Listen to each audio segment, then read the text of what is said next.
sur Hashtag Protestant 2.0, je suis heureuse de vous retrouver en ce mardi 15 septembre à Mittelsheim. On va parcourir ensemble la poursuite de la lecture de la deuxième épître aux Corinthiens. On est au 4e chapitre à partir du verset 7. Il sera question de vase d'argile, de confiance en Dieu, des apôtres et de la force que le Seigneur nous donne. Nous portons ce trésor spirituel en nous comme des vases d'argile, pour qu'il soit clair que cette puissance extraordinaire vient de Dieu et non de nous.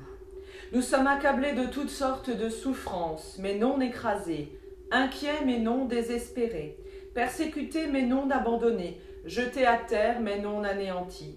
Nous portons sans cesse dans notre corps la mort de Jésus, afin que sa vie se manifeste aussi dans notre corps.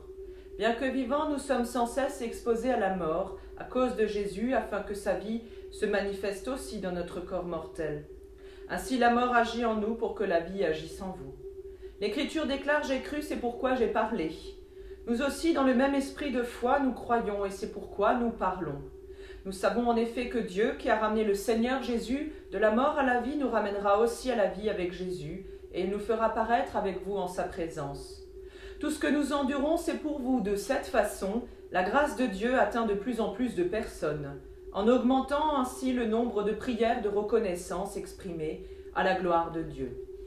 Alors tout ça pour dire en fait que dans nos faiblesses humaines se trouve la force de Dieu et que nous pouvons y puiser tout l'amour du Seigneur.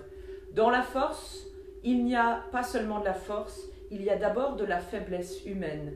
Et c'est à travers le soutien de Dieu que nous pouvons trouver l'énergie, mais aussi la ressource nécessaire et de base pour continuer nos chemins de vie. Paul nous le dit, nous sommes comme des vases d'argile qui peuvent se briser facilement. Les apôtres déjà n'avaient aucune puissance par eux-mêmes. C'est l'Esprit de Dieu qui leur a insufflé la force de continuer leur mission. Dieu accepte de révéler le meilleur, ce qu'il a de plus précieux, la connaissance du Christ et à travers la fragilité de la vie humaine pour tous ceux qui croient en lui. Ainsi, ils savent qu'ils sont aimés, même s'ils sont fragiles. Et je vous propose cette prière de Bernard de Clairvaux pour cette journée, avec ces petits signes, comme il dit. Béni es-tu, Seigneur, pour ceux qui ne cessent d'espérer en ton royaume, pour ceux qui savent encore te confier leur vie, pour ceux qui portent leur croix sans se lasser d'aimer, pour ceux qui, dans ta grâce, ont su aimer un ennemi. Béni es-tu pour tous ces petits signes, petits et enfouis comme la semence de ton royaume. Daigne Dieu très bon, porter à ton achèvement l'œuvre que tu as commencée en nous. Amen. Je vous souhaite une super belle journée dans la paix de Dieu. Je vous donne rendez-vous demain matin pour la prière du petit-déj. Nous serons quelque part en Alsace du Nord, voire même un peu plus loin cette fois-ci, partir à la rencontre de vos communautés, de vos paroisses.